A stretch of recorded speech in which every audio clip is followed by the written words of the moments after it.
Okay, so good morning and welcome to our guests.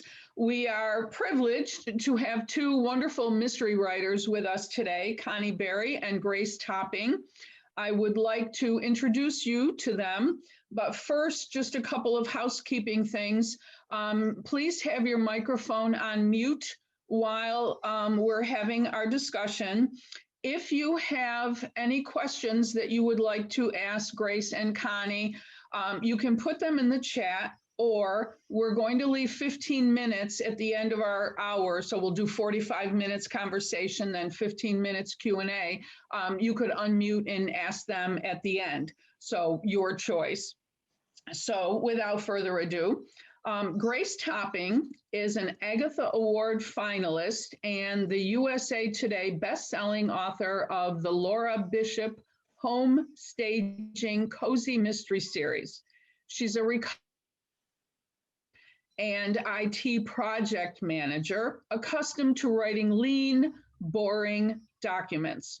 Let loose to write fiction, she's now killing off characters who remind her of people she dealt with during her career.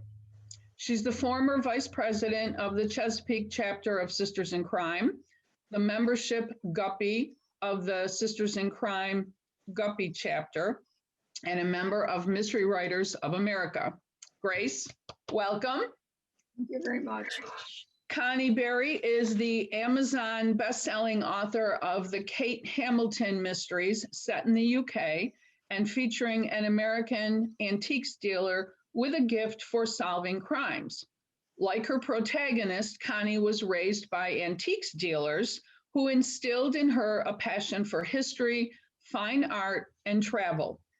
In 2019, Connie won the IPPY Gold Medal for Mystery and was a finalist for the Agatha Awards Best Debut. She's a member of Mystery Writers of America and is on the board of the Guppies and her local Sisters in Crime chapter. Besides reading and writing mysteries, Connie loves history, foreign travel, cute animals, and all things British. She lives in Ohio with her husband and adorable Shih Tzu, Emmy. And I can vouch for Emmy. She's a sweetie. Welcome, Connie. Oh, thank you. We're going to jump right in. Grace, let's start with you. How did you start writing? Have you always been a writer? Actually, yes. During my career days, I was a writer-editor, evolved into a technical writer. And like I said in my biography, I wrote some pretty awful, boring things. Speeches, policy, procedures, that type of thing. And then I realized that mostly everything that I had written was probably now in a landfill, not even recycled, probably in a landfill. And it was rather disheartening. So I decided that I really wanted to write something that might live on a little longer, So I did spend a career, it was a bit of an adjustment to writing fiction, but I've been writing for a long time. So I had the mechanics. That was a very vital thing. So when I started to, move towards writing fiction, I knew grammar, syntax, that type of thing. So why mysteries? Because that's what I read. I started off like many people, the Nancy Drew years, and then I went into the Phyllis Whitney years, all those Helen McInnes books. And that I seemed to gravitate to that. And if I got into describing anything, I always had to put a little bit of a mystery or a twist to it. So mysteries, that's, you kind of, need to write what at least as far as a genre. And I thought, well, let me write something that I would enjoy reading. So that's how I got into mystery writing. Connie, what about you? Have you always been a writer?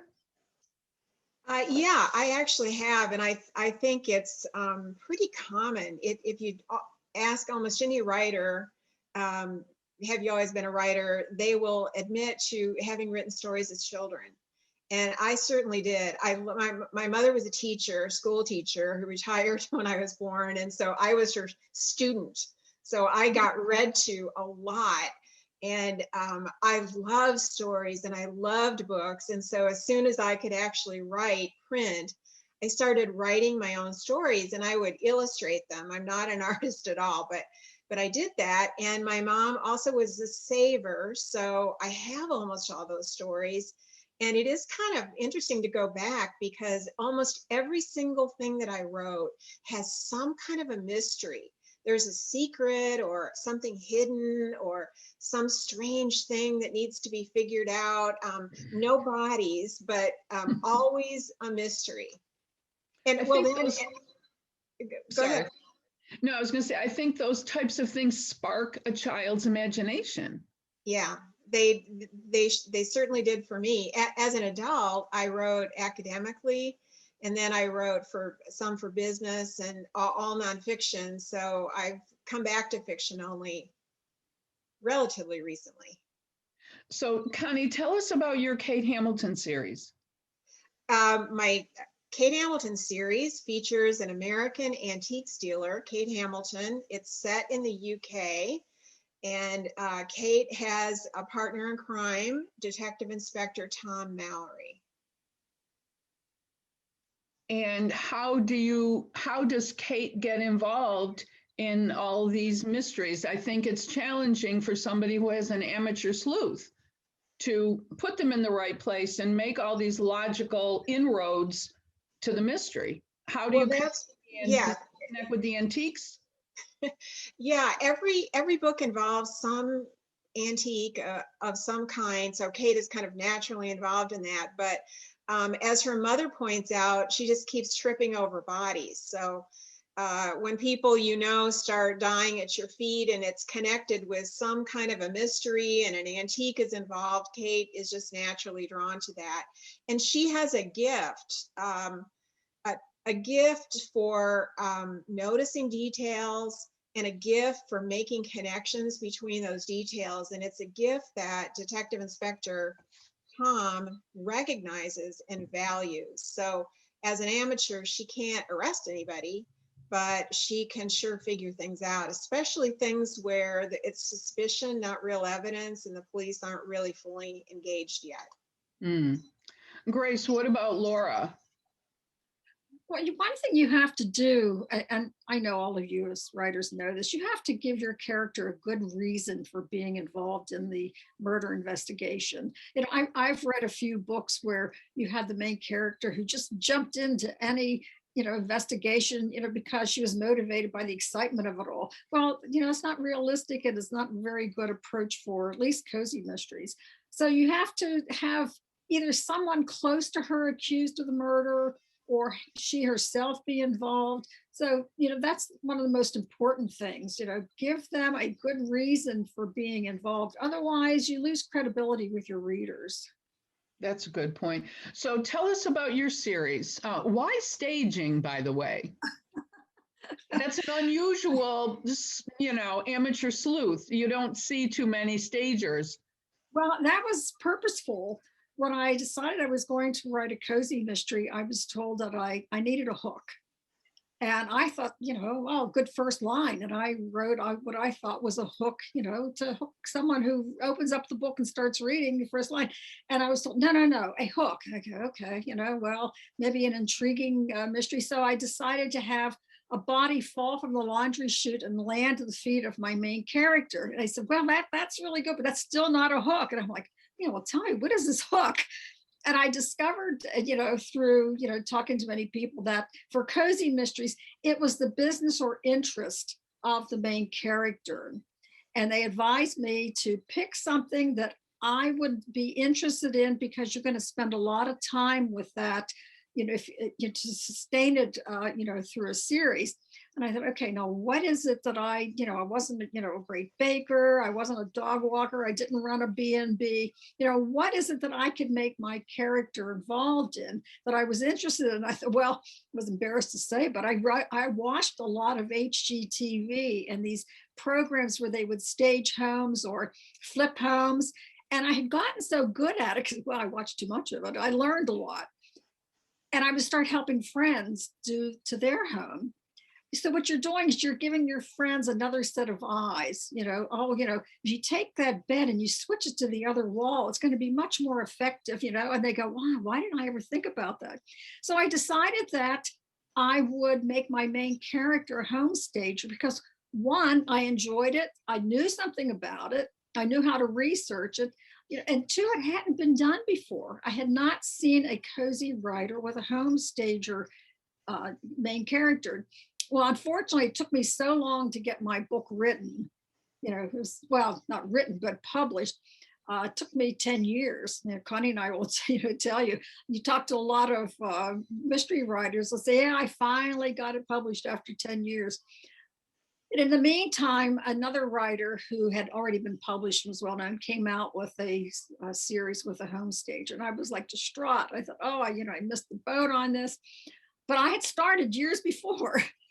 I don't know how successful. I think she had a few in the series. I never read them because I didn't want to be influenced, and I didn't want anybody ever to say, well, your book was very much like her books. Well, if they are, it's going to be purely coincidence because I never read any of her books. And I hope she does very well, but it was something that was a natural for me. And I was able to bring a lot of good information about home staging to people by including tips at the beginning of each chapter, on aspects of home staging and getting your home ready. And I thought maybe that would be good for people who, even though they're not going to be selling their home, it's something you can do in your home to make it enjoyable for you now, instead of waiting until you're ready to sell. And then you make all these changes to your home and you say, wow, why didn't I do that before? I could have enjoyed it myself. So I'm hoping that I inspire people to take a few steps to fix their house up as though they were selling, but enjoy it themselves now.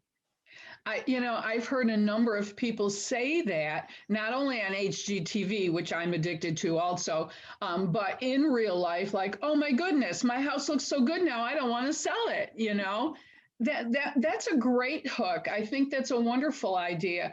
Connie, how much of your parents' antique business and experience goes through you as the author and into Kate? How much of that ends up in the story? You must have research that, I know I've read some of your books, and it seems like you have quite a bit of research to do on some of these pieces.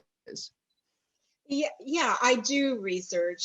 First of all, because I've never personally owned an antiques business. Certainly I don't now. And prices change and fashions in antiques will change over the years, but a lot of what I write comes out of my history with my parents. They were, my father especially was a passionate collector, and he loved to buy, wasn't all that interested in selling, but eventually you get so much you can't put any more in your house, so you've got to do something with it. So they opened a shop more to kind of filter some things out. But my parents were really interesting people. And my mom was a great researcher. Having been a teacher, she was the one who would delve into an object and discover truths about its past, and she would document all this. And people loved to buy things from her because she said, when you do that, they're not just buying an object, they're buying a piece of history. So she always made the objects interesting because of that. My father was Scottish, and he from Buffalo, actually. I know one of you is from Buffalo. Yeah, and his parents came over as adults, and they kind of brought Scotland with them. And so all of their friends were Scottish, and my grandfather was a lawn bowling professional at Park Country Club, I think that was the name of it. And my father grew up in that atmosphere, and he was also raised by his Scottish grandparents. And so he was kind of an eccentric, but one of these charming, eccentrics who you just are kind of drawn to. So a lot of my parents' characteristics make it into my book, and it is really a joy. It is fun for me to look back. And one comment my mom made, for example, when I was growing up, and I said to her one day, how come all of my friends have new furniture in their house and we have to have all of this old stuff? And she said, our things have a history, so much more interesting, don't you think? And actually that line made it into one of my books. I've forgotten now, but yeah, so that's the world that I grew up in, the high-end antiques trade. My parents didn't do like flea market stuff or, country stuff. They did high-end antiques, European antiques mostly, and that's what they were interested in. That's a beautiful sentence, and I agree with your mother about bringing that history into your home. It makes your house unique, Yeah. Now, I know that both of you write a series, and I think, Grace, I think your third book just recently came out, right? Upstage by Murder came out in April. Okay. Now, what would you say was the key to sustaining a series? I think writing a series is significantly different from writing a standalone. How do you approach that? How do you keep everything going and keep it fresh from book to book to book? Well, one thing, and I'll point to what Connie just said, talking about what her mother said about the furniture, and she quoted her mother, and I remember that line from the book. I read once that authors seem to run out of things to put in their books about book 7, because what they're doing is they're drawing on their own experiences, things they've heard, family history, little things like that. And so a lot of that stuff does creep into your books, particularly, Connie's family history of antiques. Little things that I'll bring in that I remember my grandfather saying, or, and you kind of sustain your books and your series because you're drawing on things that you remember, little instances, not always verbatim, but just little things that you can kind of, include in there. But once I reach book 7, I don't know what I'm going to do. I'll have exhausted everything I knew. I think really the thing is to, just trying to keep it interesting, having your characters grow.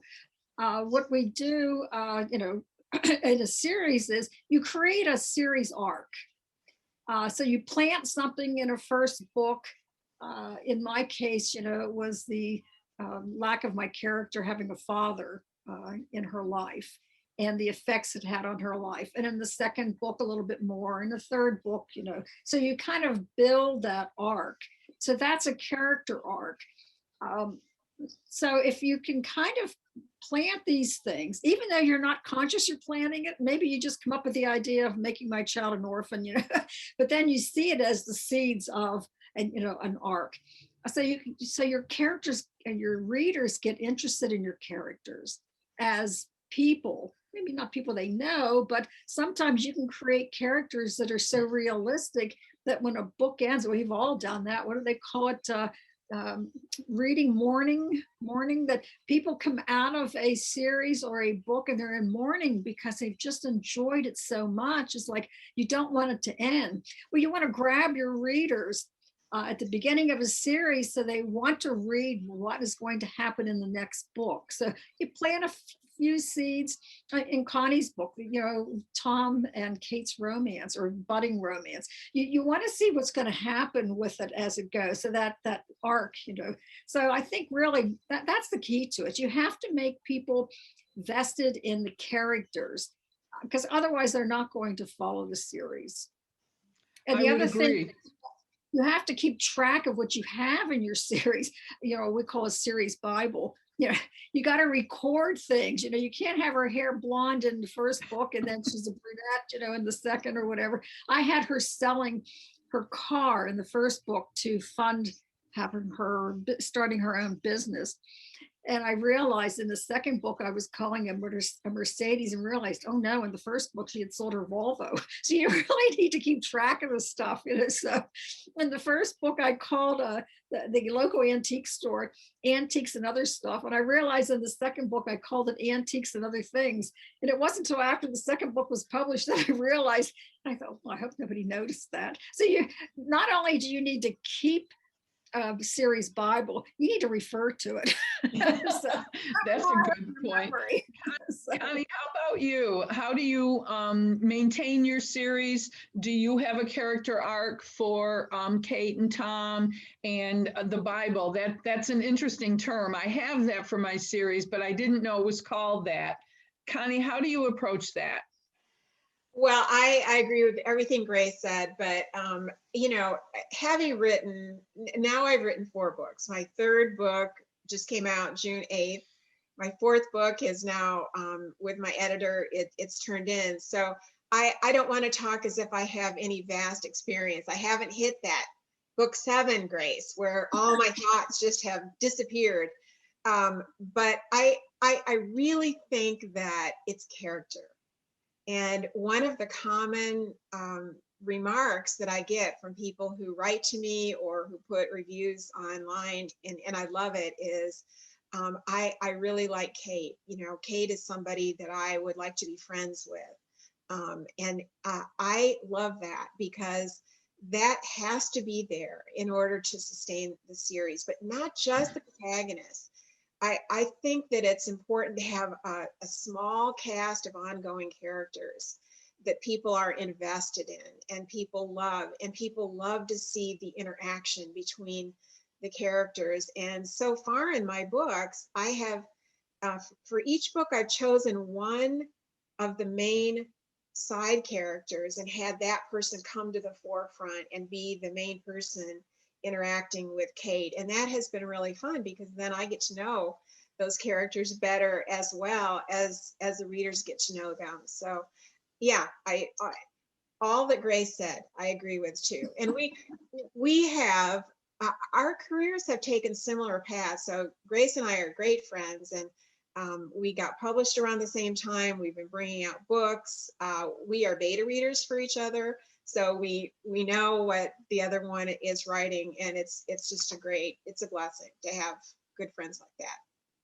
Yeah, you certainly can't put a book from idea to shelf by yourself.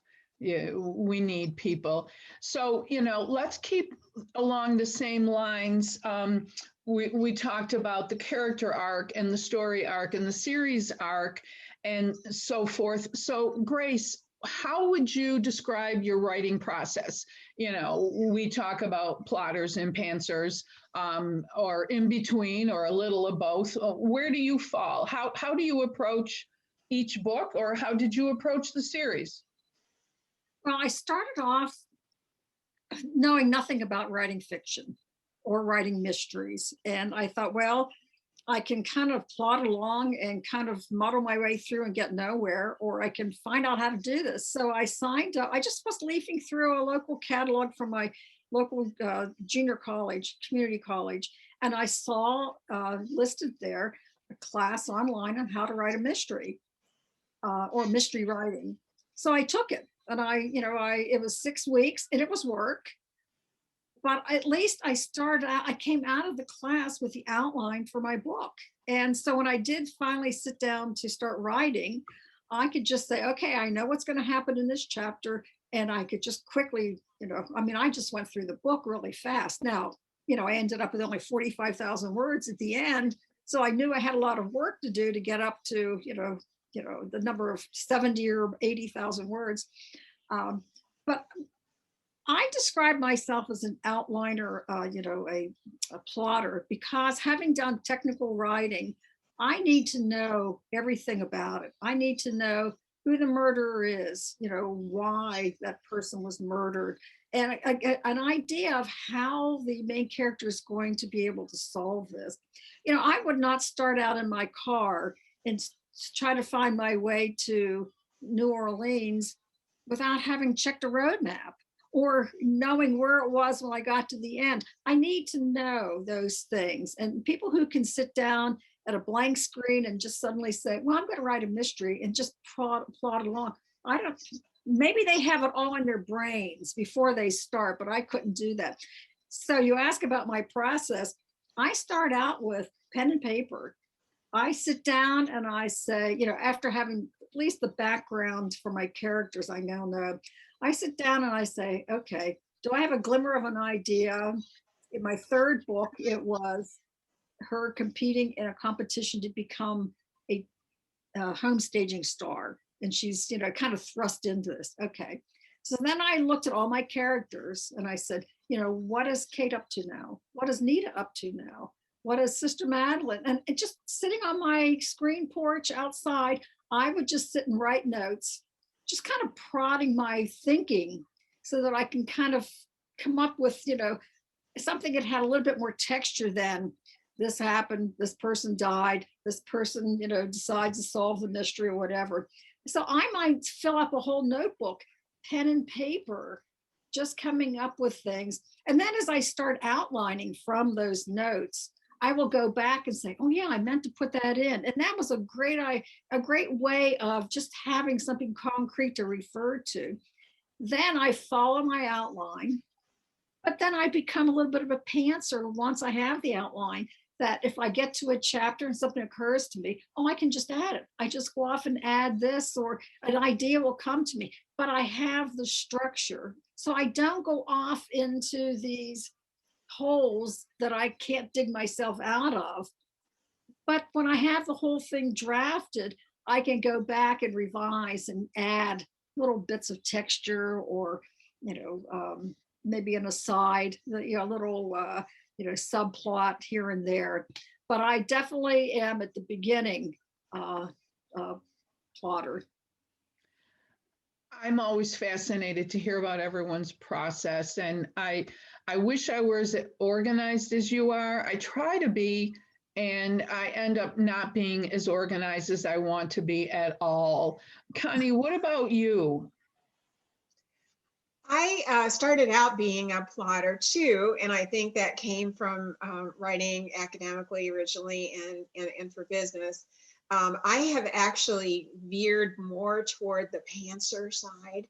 I always know the main outlines of the story. I know the setting. I know the characters mostly are going to be there. I know kind of what happens. I even might have thought of some plot twists and things like that. And usually I know the bad guy or girl.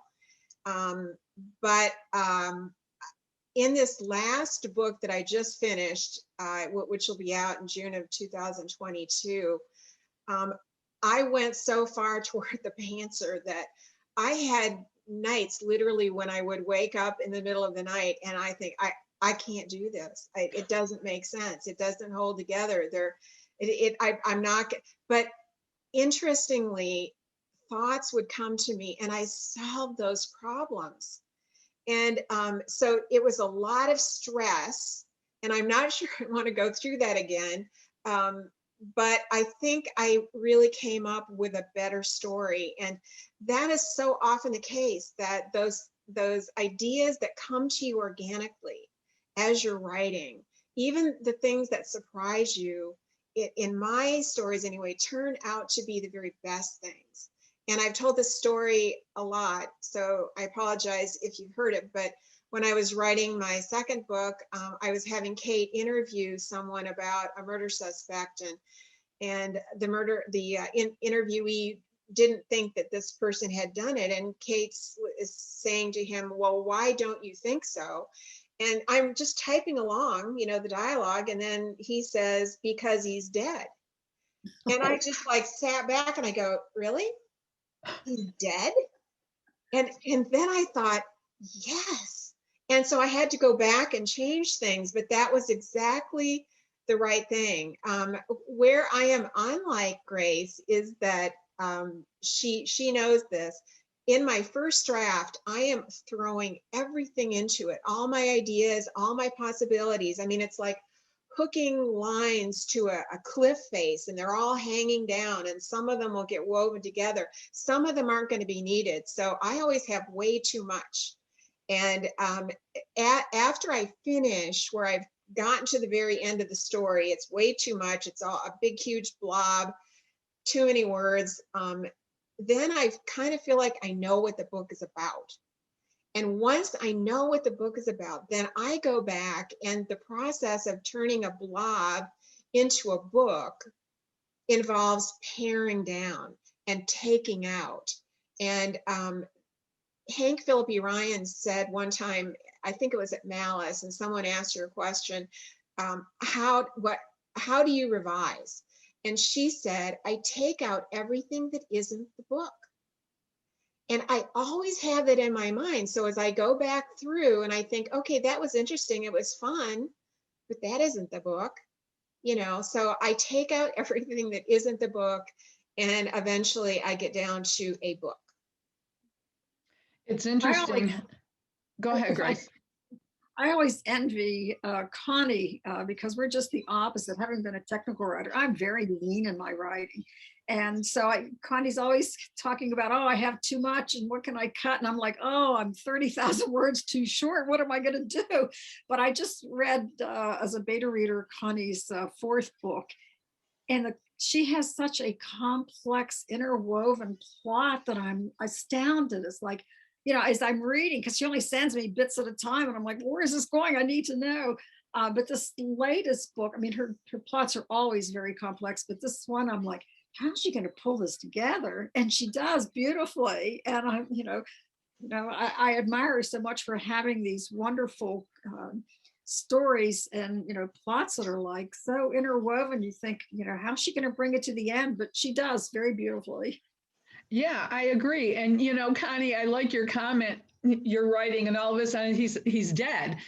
I have a quote on my desk over my computer that a Robert Frost, and it says, "No tears in the writer, no tears in the reader, no surprise in the writer, no surprise in the reader." And I love it when a character surprises you and you go, yes, that's right. I didn't see it coming, but yes, I think, your readers appreciate that. If you can surprise yourself, then I think you're on the right track, So I'm going to You've done that in your first book, that just stunned the reader, with this poor young woman who thinks someone has broken into her home, and she suddenly realizes that this is someone from a different time zone. I'm seeing, so that was a twist, and you really surprised the readers with that, and well done.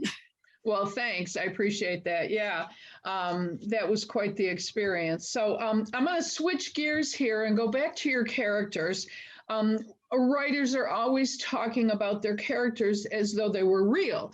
And I think for most of us, they are. I mean, we spend so much time with them. I think we spend more time with our characters than some of our friends and family.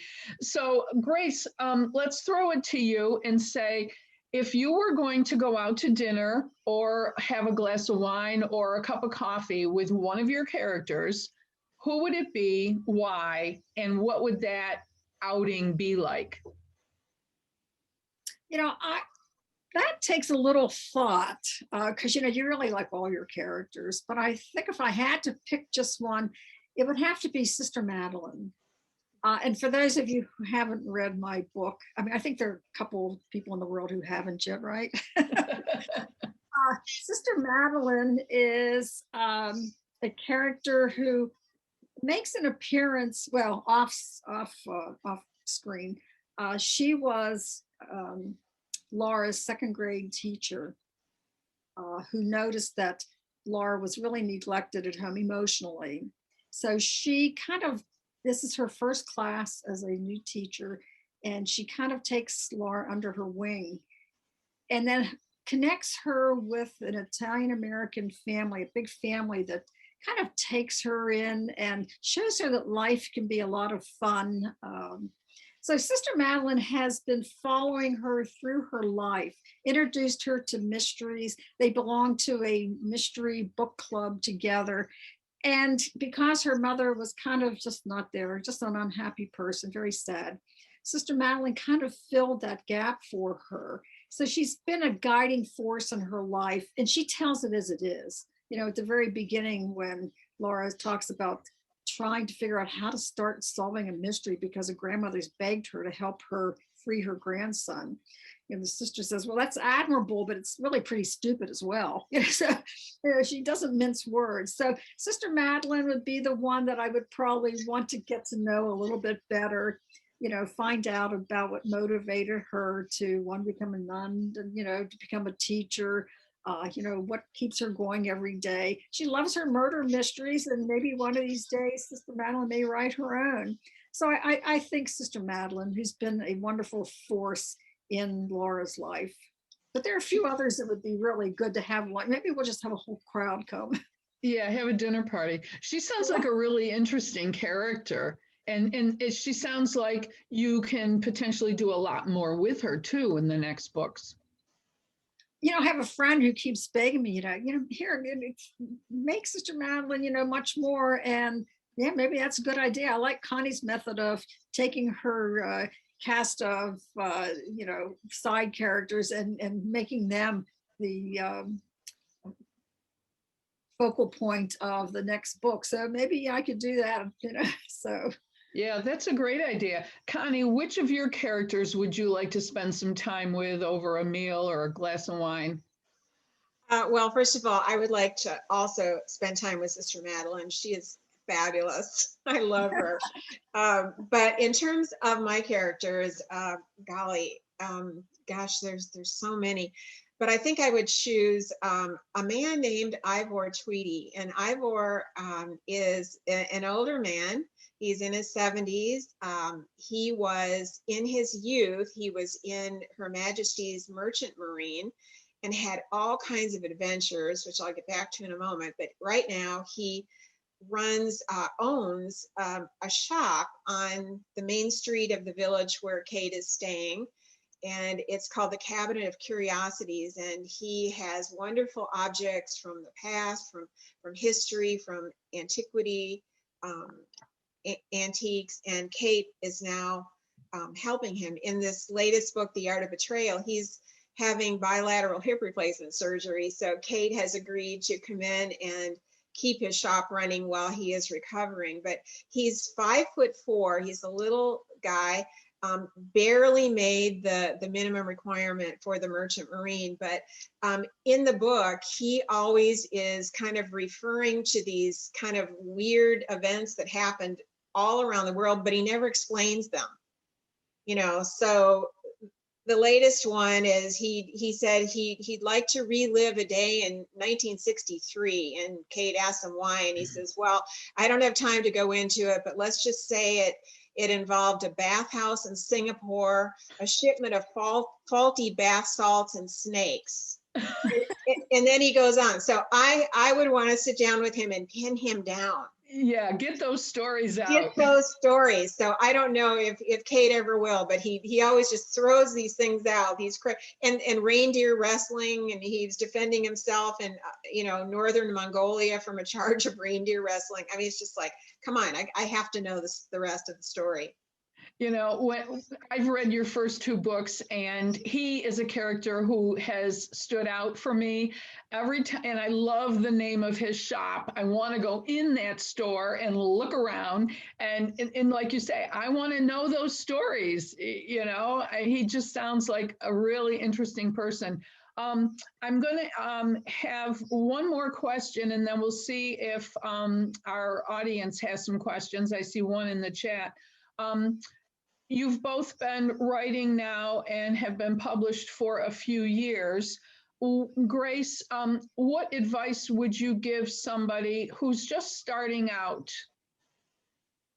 It's interesting you asked that question, because I had a neighbor link me up with her niece who lives in London, who's very anxious to get her book published. And I've been reviewing it, and it's like, okay, I think we have to first start with learn the tools of your craft. You really need to be able to write clearly, and you can't do it if you don't remember to put periods where you need periods, or verbs where you need verbs. So I would tell people, learn your craft. If it means getting a 5th grade grammar book and refreshing it, go back to the real basics. Because when you give books to beta readers or friends or anybody who will give you advice, you don't want them to be cringing and going, well, you really need to learn how to write first. That would be pretty embarrassing. So learn the tools of your trade first. Take some classes if need be. Take it like I did. I did an online class on writing mysteries. And honestly, I don't know if I would be published today if I hadn't done that. because it gave me the mechanics. It's like, give your character a flaw. I wouldn't have thought about that. Well, my character's flaw. Okay, what kind of flaw? I made her have a wariness of handsome men because her father left him extremely handsome man. Her husband who died was an extremely handsome man, and the grief that brought her. The other thing, set the clock. Why is it urgent for them to get this crime solved? You're not going to have 12 months to do this or whatever. So what creates urgency in this? So just other than the obvious, to join a writer's group, that's great, but it's not going to teach you how to write. I mean, it might give you the opportunity to hear what people are doing and, hear someone say, well, I'm taking this class or whatever, that's all good, but you really need to learn the tools of your craft. That's good advice. Excellent advice. Connie, what would you advise somebody starting out? I would say exactly the same thing. I've done a lot of reviews for Mystery Writers of America has a fantasy agent project, and where people can submit certain number of pages, and then they'll have someone who's written comment on that and give them some advice, give them encouragement and advice, and that is really the main thing. People don't take the time to learn the basics of writing and to learn the basics of writing a mystery. And that is so easy to fix. There are wonderful books out there. The one that I always recommend is Don't Sabotage Your Submission by Chris Reardon. It's been out for quite a long time, but she goes through some of the really essential things that writers need to know, and that's such an easy fix. It's so easy to read too, and she gives wonderful examples. And so learn those things. But then the other thing I would say is read in your genre, read outside of your genre, and begin to notice as a writer how other writers who are successful and writers that you love do things. How do they construct a scene? How do they relay character? One of the biggest faults that I see I saw in myself starting out, and I see in others, is over explaining, not trusting the reader to get what's going on without over telling what's going on rather than showing, and using adverbs and adjectives. And almost always I say, take a chapter, make a copy of it, take out every adjective and every adverb and read it again and see if you don't think that it is stronger writing. It almost always is stronger writing, but there is this desire to tell too much. And so, learn the craft, learn that oftentimes less is more. Excellent advice. I'm revising my third book right now. I've got another 10 days before it's due, and I'm going to actually take some of those ideas and make sure I didn't make too many of those rookie mistakes before I send it back in. So I'm going to jump over to a question in the chat. Tina wants to know, how many drafts do you both go through before you hand off your manuscript to beta readers? Well, I'm the queen of drafts. My first book, I had 38 versions, so I had a lot to learn. So every time I would learn something new, I would renumber it. And it could have been something as simple as going through and taking attributions of he said, she said out, and inserting beats instead. As far as giving it to beta readers, I feel I should do everything that I thought my book needed to be published before I give it to a beta reader. I'm not talking about making it perfect, And I'm talking about beta readers right before I send it for publishing. I might send earlier versions to Connie and Kate, one of my other beta readers, to say, is this working for you or whatever.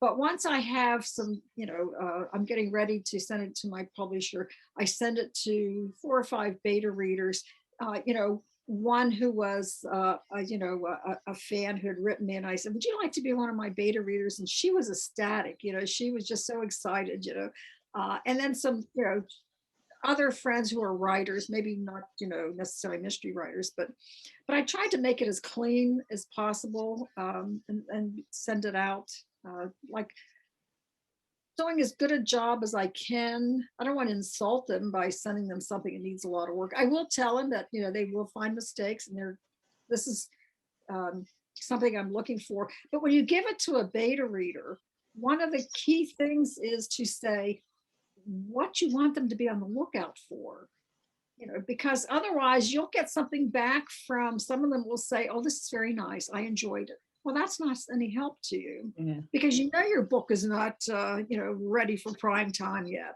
So if you can give your beta readers some guidelines, how's the dialogue? Is this clear? Am I too wordy? Did I give too much backstory? Just give them some guidelines on what you would like some feedback on. Then you're more likely to get some input that you might find it helpful. I know that Connie has told me in the past, show more emotion, show what your character's thinking, because, doing technical writing, there's no emotion, there's no thinking, this is the stuff, so that was a big hurdle for me. So, for a beta reader, I might say, am I too emotional? Was I emotional enough? Did I give, one big thing was, did I have too much internal dialogue? You have your author thinking about things that are happening. And, I had an editor who said, she just has too much. She just has too much. I'm like, well, so I had to ask my beta readers, do you think that I've had too much? And, I was comforted in the fact that they didn't think so. So you have to kind of, trust the fact that your beta reader is going to come back and give you some stuff that you need to consider. You don't have to do everything that they're going to, suggest, but you have to really think about it. Yeah, I learned early on, and I think it might have been Hank who said this in a conversation, when 2 people tell you the same thing, look at it seriously. Other thing, you may have 3 beta readers, each give you 3 different ideas about something, and everybody is putting their subjective thoughts out there. So you're never going to please everyone. But if I get 2 people or more that tell me the same thing, boy, I've got to really look at that seriously. Connie, what about you? How do you approach that? How many drafts and when are they ready for your beta readers? The idea of drafts is not really that applicable to me, because I cannot stand terrible writing. I cannot write, all first writing is horrible. And I can't stand it. So I do so much revising as I go along that by the time I get to the end of a draft, maybe it's the 3rd, 4th, whatever. And I felt kind of bad about that, because people say, well, just get the first draft done and then go back and do it. And I can't do it. I cannot let that awful writing sit there. So every day when I start, I always go back and I revise what I've written the day before. And that kind of gets me back into the story and kind of gives me that thrust to go ahead. But I was very encouraged by reading what C.J. Box said recently, and he said the same thing. He said, by the time my first draft is done, it's really more of a 3rd or 4th draft, because he does so much revising. So that's just the process that I have, and I used to think I should get over that and just write that stupid first draft and get it all done, but I can't. Yeah, I'm like you. By the time I finish my first draft, the first several chapters have already been revised 10 times. Oh, yeah. Because, Yeah. you know, I couple steps back and then another forward, you know, couple forward, couple back. So I'd like to invite everybody to unmute if you have a question for Grace and or Connie. Do you mind if I ask a follow-up? Go for it. Yeah, I thank you, ladies, for your answer to my question. And Connie, I do the same thing that you and Carol do. I revise as I write, and so I actually understood where you're coming from. But how do you both feel about your beta readers, as far as having writers be beta readers or readers be beta readers, or both? Do you have a blend? Do you feel you must have writers be your beta reader? I'm curious. Well, I'll jump in and answer this because I had a blend this last time. I had I had gone to a book club meeting and met a couple of people and one woman said, "Oh, I'd love to be, you know, a beta reader." So I, you know, marked her down and sent her a copy of my book. And she was a reader. I had a fan who had written me that, you know, was a reader. So I think that it's good to get a combination of both. So really, I had about 5 beta readers, and they were kind of, you know, readers, writers, and such. The writers will give you some suggestions that are related to maybe the structure of the book, the mechanics. The readers were more inclined to say, well, the pace was a little bit slow, or, you know, I don't believe that she would do something like this at this point. So, you know, you get a nice mix of responses. So I think it's valuable to have some feedback from both. Thank you. I do feel that's the case, because I find that writers often give you feedback as to how they might approach a scene or the whole book or a premise.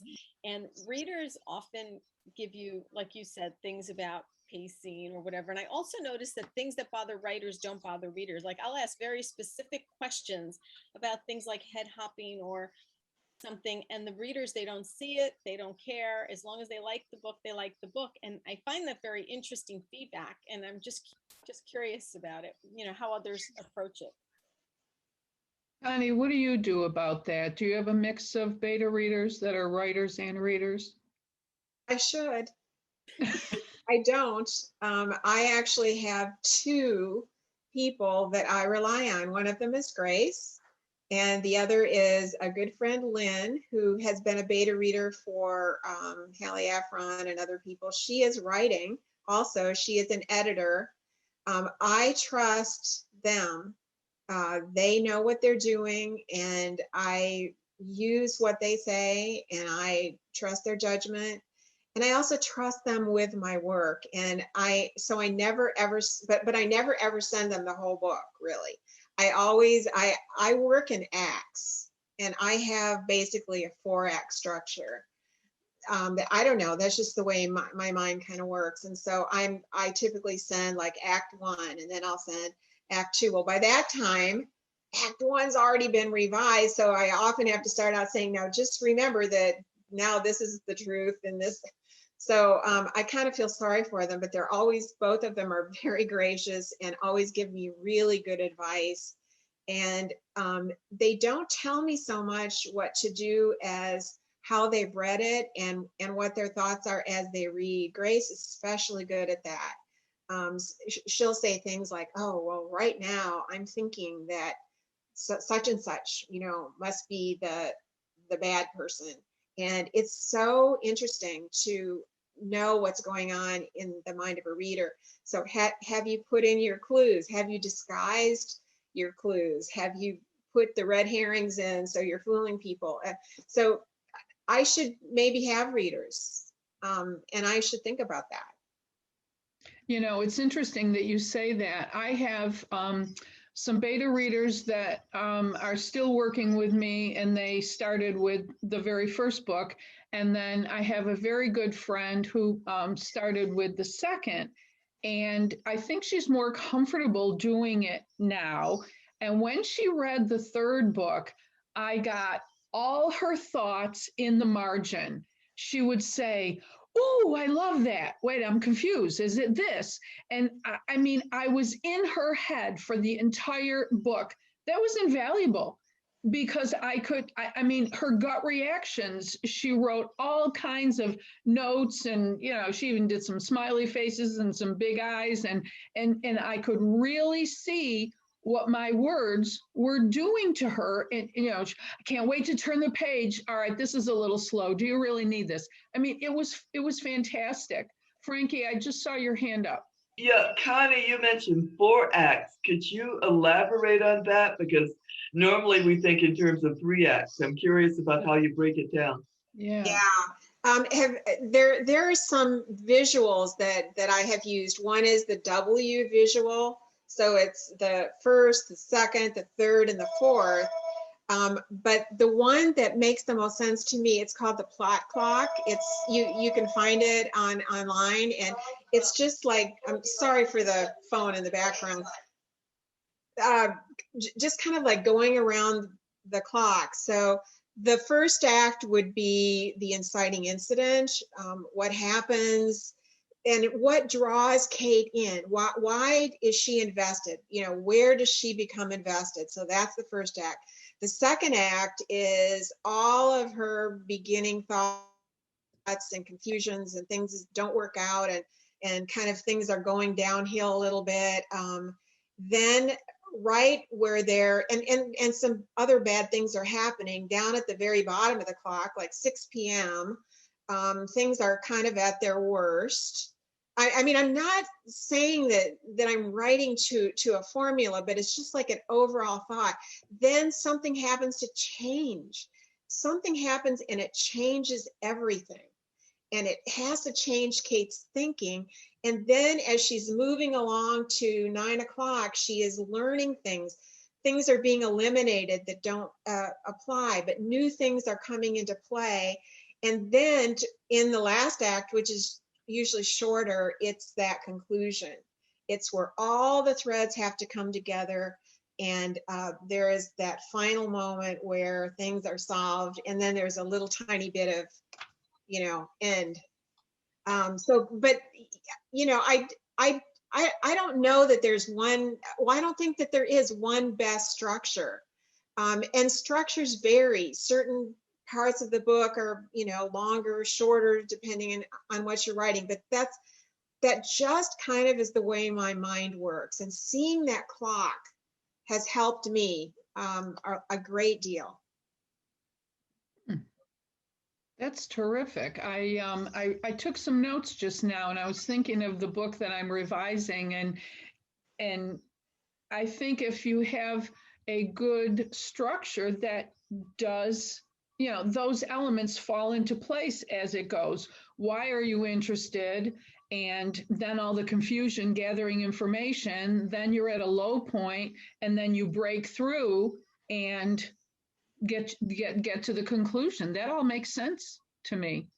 And it's not so much like in imposing a structure on a story. It's more learning what people want to hear in a story. We are programmed to want to hear stories, and people have been telling stories for millennia. And this is kind of that structure. People want to see bad things happen, complications. They want to have things change, the perspective, so you see things in a new way. It's just kind of what people want to hear. And so if you're telling the story in a way that people want to hear and can resonate with, I think you're going to be more successful. That's terrific. Are there any other questions? No? Well, I would like to thank both. Grace? I'm sorry, I'll just add one more thing to this, and it was key for me. When you send out something and you get feedback, you're not always going to be able to live with it. I had an agent, my first agent, who just did not like an aspect of my book that was key. It was a key thing. And she said, you know, you can't do this to your character. You can't do it. And, you know, it's like, oh, gee. So I put out, you know, the question to other writers, and they were split. Like, half of them said, no, you can't do that. And then the other half is like, well, yeah, you can. So I took a couple weeks and I was in a funk because every clue in my book was related to this. But after a while, like you say, if you hear two people say this, you have to kind of sit up and take, pay attention to it. And I finally sat down and said, okay, what can I do to save my book and all my clues? Because it was, so interwoven. And giving myself time, I came up with a way to do it. And it wasn't that hard to do it, thank goodness. But, you have to realize that sometimes something that you have in a book just isn't going to work, or it's sensitive. This was something that was, really, it was related to AIDS. And, my agent said, you can't do this to your character. So I was able to come up with a different reason for his motivation, and thank goodness it works. So, when you do send things out to beta readers, you got to be prepared that if something doesn't work, what are you going to do? And what do you heed? I mean, I dug my heels in for a long, long time about this, and then realized that, I did have to change it. And that's life. Yeah, and I think, people are giving us their point of view to help us make a better book. So I always feel, even though somebody may say something that I instinctively, like you say, dig in the heels. No, you don't understand what I have in the back of my mind. I don't want to do that. Well, there's a reason why that person said that. So is there a compromise? Am I really doing what I think I'm doing, and what are they seeing that I'm not seeing? I think that's the role of a beta reader. They should make us think about what we've got on that paper. There's one more question here from Suzanne. On these rewrites, do either of you restructure the whole? That's what I'm doing right now. I'm on my first book. Oh golly. So my first book, I didn't, I knew how to write. I didn't know how to tell a story. So I had this story, and I'd gotten a lot of feedback, and people gave me a lot of feedback I didn't want to hear. But I wasn't going anywhere. And I wasn't even sending it out because I knew it wasn't right. And I just said to myself, okay, somebody just needs to tell me, why wouldn't this be published? You tell me why, and then I'll change it. Well, people had been telling me why, and I hadn't wanted to hear it. So finally, in the end of 2017, I decided, okay, just for fun, I'm going to take the manuscript and I'm going to put some of these things into practice and see what it turns out. Well, of course, the minute I do that, it was exactly right. So I took it from about 8 points of view, if you can believe that, to 1. I took it from third person to first person. I eliminated 3 entire storylines. I added a storyline. I took out about 6 characters. I don't think I added any characters. And I was absolutely shocked, especially with the points of view, because I eliminated every single scene that was in another point of view, and I put them in a huge document. And then I went back and said, what is essential in there that I need to now have my main character? And there was so little. There was so little that I actually had to put back in. And I loved it. And one of the comments I gotten was, we're not hearing your protagonist's voice. Putting it in the first person brought out her voice. And so, that book was completely restructured.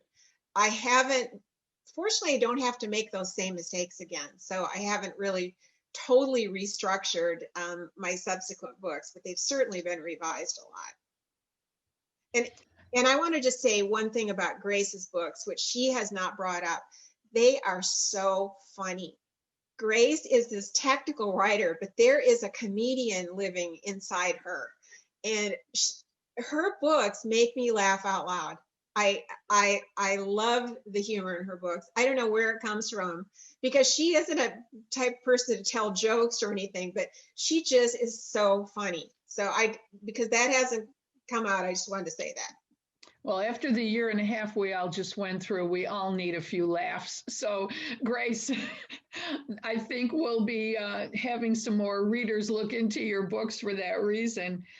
There's another question here. That surprised me, if I could just respond to that. That surprised me because I don't think of myself as being funny, and I don't think the people around me, but I would write something and I would think, well, where in the heck did that come from? So I think I have this person behind me that's actually kind of typing. Well, whatever it is, I think humor is very welcome, especially in a murder mystery. Sometimes they get a little heavy. And when you're at the end of a long day, maybe you don't want quite so much darkness, Okay, here's a question from Francis. How many characters are too many? Is it possible to add too many secondary characters that confuse the readers? Good question. Who wants it? Well, Go ahead. Okay, I was just going to say, since I made that mistake, I should probably answer it. But yeah, and especially adding too many characters too soon, it is a mistake, because then the reader is just totally confused, and you don't see it as a writer because you know your characters. I had way too many characters in that first book. I do tend to have a lot of characters because you've got your protagonist. I've got Tom Mallory. I've got this small cast of characters that are carried along from book to book. But then there's a whole village. There are shopkeepers, and there are people that, have to come in because they're going to get killed. And there are experts that she talks to that, play a part. And then there are peripheral characters. And so I'm trying really hard to keep it to a minimum. But I tend to have a lot of characters, and I have a sheet. So if I had known the question in advance, I could have added them up. But I'd say I have totally maybe 20, 22, but many of them are not at all main characters. Great. I mentioned, like Connie said, we've done this review for this fantasy agent. So I'm reviewing books written by people I don't even know their names, and they don't know who I am giving them feedback. But in both of the ones that I've done this year and the one from last year, they had so many characters named that in the first book that I reviewed, in the first 30 pages, the one had over 30 named characters. And in his last book, she had 27, because I kind of go back to them and say, so you want to give them something concrete. So I said, I counted all the people that you named, and they may not even walked in on the stage. They're just kind of like, oh, well, Kim and Logan said this. It's like, who is Kim and Logan? I had no clue who she was even referring to. So you try to limit the number of people that you name. In fact, sometimes it might be you don't need to say Jake the delivery man, just say, oh, the delivery man came, because you're, as Connie said, you're confusing your reader with so many. Do I need to keep this name in my mind? Is this somebody that's going to come in further and you never see the name for the rest of the book? Then don't name them. But 27 or 30 named people in the first 30 pages is just a little bit too much, because you're trying to keep track of all of them. Yeah, I think once you identify somebody with a name, the reader's thinking, okay, I got to pay attention. This person's going to be important in some way, If we don't have any more questions, I would just like to thank you both. This has been great. I've learned a lot, and I really enjoy both of your books. Hopefully you'll both get some more readers who will also enjoy the reading of both Laura and Kate and all their friends and sidekicks. I'd like to turn this over to Tina for just a second. While we have a captive audience, we have a preliminary announcement. Hi, thank you, Carol. We just wanted to remind people that we are putting on our next Murderous March. We have a date if you want to save a date for March 4th and March 5th. We have a guest of honor. Katrina McPherson will be our guest of honor, and we may even have two. We'll keep you posted on that. We're lining up some great panels and authors. We're planning on master classes on Friday night and panels on Saturday. all of this needs to be, finalized, but we're in the works right now. So we're very excited about it. And we just want to ask you to pay attention. We'll be posting more about it, but save the date, March 4th and 5th. Great, thanks. Grace and Connie, thank you so much. It's been wonderful. Thank you, ladies. Thank you for having us. It's been such a pleasure. Yeah, it's been a joy, and I recognize just about every name that I'm seeing on the screen. So I know you all are really involved in writers groups, and so I hope to see you all someday in person somewhere. Thank you both so much for coming. This was terrific. We all learned a great deal, and I'm inspired to go back and get back to my book after listening to you. Yeah, I'm going to put some of these ideas into practice this afternoon. I put our website, the websites for Grace and Connie, on the chat. So if anybody, if you don't have your chat box open it up. You can link to it and visit their website. Oh, well, thank you. Terrific. So thank you, everybody, and wish you all a pleasant day and a good weekend.